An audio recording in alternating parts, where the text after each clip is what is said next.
Shalom, selamat datang di artikel View. Assalamualaikum warahmatullahi wabarakatuh. Hai sahabat Ariel Wibowo, apa kabar kalian semuanya? Semoga kalian baik-baik saja. Untuk teman pekerja yang jauh perantau dalam negeri atau di luar negeri, yang jauh dari keluarganya seperti admin, semoga kalian semuanya dilindungi dan diselamatkan dalam pekerjaan masing-masing. Dan untuk sahabatku yang bersama keluarganya, semoga kalian sehat selalu dalam lindungannya. Amin. Episode 152, Kisah Seorang CEO Muda yang Berpura-pura Culun. Setelah mendengar kata-kata Ariel, Arjun sepertinya telah mendengar lelucon internasional dan tertawa terbahak-bahak. Bajingan ini, kapan dia belajar berpose, dan berani melakukan ini untuk menakutinya? Krill, apa menurutmu saya takut? Kau bahkan tidak peduli seperti apa dirimu, bisakah kau menakutiku? Kata Arjun. Ariel memandang Sari, tidak ada emosi di antara kerabat di matanya, dan matanya lebih seperti kolam tanpa dasar. Itu bisa melahap orang kapan saja. Sari gemetar di dalam hatinya, dia tidak pernah berpikir bahwa Ariel, yang selalu menjadi gambar yang tidak berguna di hatinya, dapat melakukan hal yang begitu kejam. Ariel, kamu memiliki kemampuan untuk membunuhku secara langsung. Saya itu ingin melihat apakah kamu memiliki keberanian, kata Sari. Meskipun Ariel mengatakan bahwa hanya satu dari mereka yang bisa pergi, yang dia inginkan adalah kematian Sari. Karena hanya kematian Sari yang benar-benar dapat menghilangkan ancaman tersebut. Dan Arjun, sampah ini, dia belum pernah melihatnya.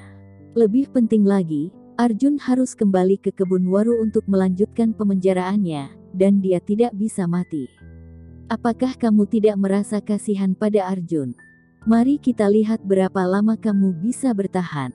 Setelah Ariel selesai berbicara, dia berjalan menuju Arjun. Arjun tiba-tiba panik, dia bahkan terjun ke pelukan Sari dan berkata kepada Ariel, "Sampah, apa yang kamu lakukan? Jangan dekati aku." Ketika Ariel mendekati Arjun, Sari memeluknya erat-erat. Dia menegur Ariel, "Ariel, saya menyarankan Anda untuk meninggalkan jalan keluar untuk diri sendiri, jika tidak saya akan membunuh Anda dengan semua yang saya miliki." Ariel tersenyum dingin dan berkata, "Sari, apakah Anda masih tidak mengerti situasi Anda?" Arjun menjerit kesakitan, tidak mengejutkan. Untuk kepala yang keras kepala seperti dia, bahkan jika dia memotong jari, dia bisa meneteskan air mata. Bagaimana dia bisa menahan tingkat kerusakan ini? Tangannya belum patah, tetapi segera, dia akan benar-benar menjadi sampah yang lumpuh, kata Ariel kepada Sari. Sari gemetar karena marah, merasa tertekan untuk Arjun, dan ingin disayat dengan 1000 pedang karena kemarahannya terhadap Ariel. Melihat Sari acuh tak acuh, Ariel menginjak kaki kanan Arjun dengan sekuat tenaga, hampir melakukan yang terbaik. Arjun terus berguling-guling di tanah kesakitan, dan akhirnya berhenti memperlakukan Ariel seperti sampah, tetapi mulai memohon belas kasihan, "Ariel, aku sia-sia, kamu biarkan aku pergi benar."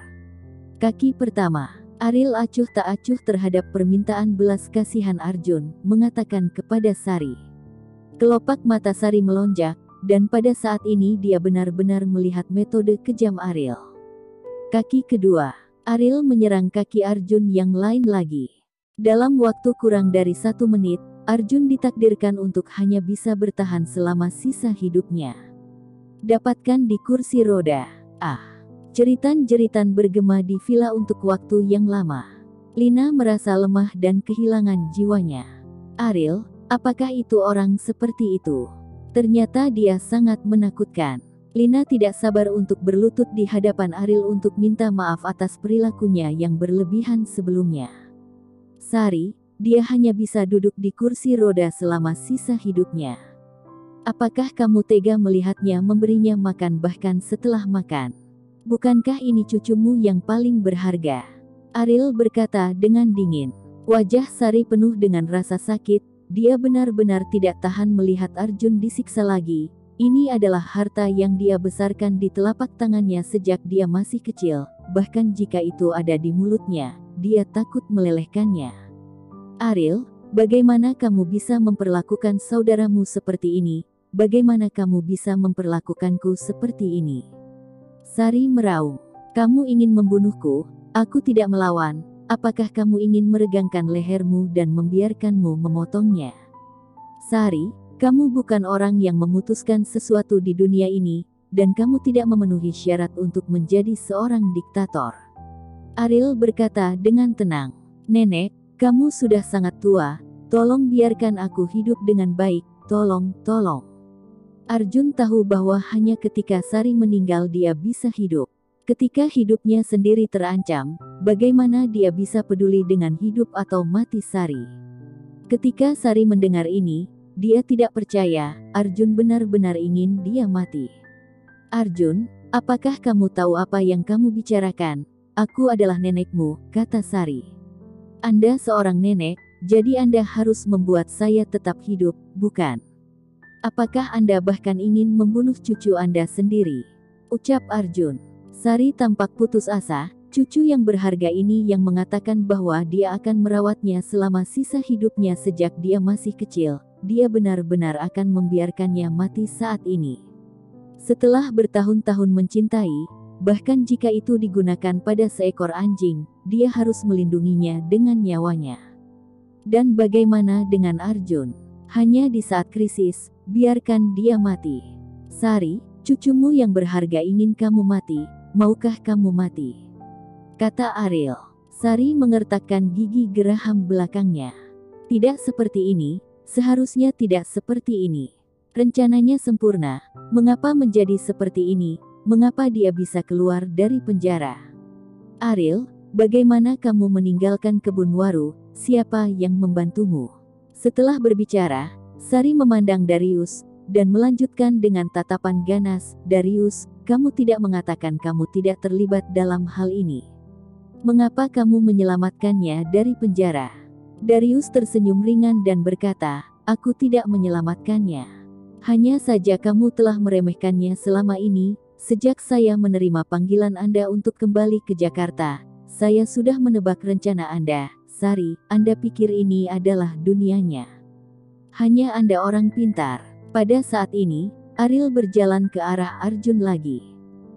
Arjun sangat takut sehingga dia langsung buang air kecil, genangan air kuning membasahi lantai, dan bersujud kepada Sari, "Nenek, aku mohon. Kamu harus mati dengan cepat. Kamu sudah tua, apa gunanya hidup? Apakah kamu mendengar? Dia memanggilmu sia-sia. Di mata cucumu yang berharga, kamu hanya orang tua sia-sia," kata Ariel dengan ekspresi mengejek. Wajah Sari pucat pasi, pupil matanya kusam, saat ini dia benar-benar putus asa. Dia mencoba yang terbaik untuk menyelamatkan Arjun. Dia berpikir bahwa cucu yang berharga ini bisa membiarkannya hidup lama, tapi sekarang Arjun hanya berharap dia akan segera mati. "Ariel, keluarga Wibowo ada di tanganmu. Itu akan dihancurkan. Jika aku mati, keluarga Wibowo akan tamat." Sari melakukan perjuangan terakhir, berharap menggunakan kelangsungan hidup keluarga Wibowo untuk memeras Ariel. "Apakah Anda pikir saya ingin menjadi pewaris keluarga Wibowo? Di mana memiliki Ariel, yaitu keluarga Wibowo, keluarga Wibowo di Jakarta, itu hanya menyedihkan, saya tidak pernah menganggapnya serius," kata Ariel ringan. Dengan satu pukulan, tangan kiri Arjun dihapuskan. Mata Arjun merah, dan dia berteriak pada Sari, "Kamu orang tua sia-sia, cepat mati, aku akan mendoakanmu, kamu cepat dan mati, aku kumohon." Sari patah hati, mengapa orang yang selalu dia hargai menjadi sangat tidak berguna saat ini? Dan apa yang selalu dia pikir tidak berguna, tetapi dia sangat kuat. Mungkinkah itu? Apakah penampilan pengkhianat kaisar benar-benar disalahpahami oleh peramal itu? Apakah ini salahku? Apakah ini salahku? Sari bergumam pada dirinya sendiri, mengambil tindakan. Pada saat ini, Rosa berjalan ke sisi Sari dan berkata, "Bu, aku akan mengantarmu pada perjalanan terakhir." Sari terkejut dan bertanya pada Rosa, "Apakah kamu tahu ini akan terjadi?" "Aku telah membujuk Anda. Anda tahu betul orang seperti apa Krum itu. Bagaimana dia bisa mengambil tanggung jawab yang berat? Anda ingin Ariel masuk penjara untuknya. Saya tidak punya pendapat, tapi mengapa Anda ingin membunuh Ariel? Beberapa kali, Rosa berkata tanpa daya, mengambil tali. Tali tergantung di lampu langit-langit di ruang tamu. Rosa secara pribadi telah mengakhiri hidup Hengki alias suaminya. Baginya, mengirim Sari tumpangan bukanlah masalah besar. Sari menggelengkan kepalanya, bahkan pada saat ini, dia masih tidak berpikir Ariel akan lebih baik daripada Arjun, bahkan jika Arjun menyuruhnya mati, bahkan jika Citra Arnun bukan lagi cucu yang baik, tetapi kemampuannya, dari mereka berdua, jalan masih panjang. Ariel, jika saya mati, keluarga Wibowo juga akan hancur. Saya akan menyaksikan hari ketika kamu seperti anjing. Bersambung.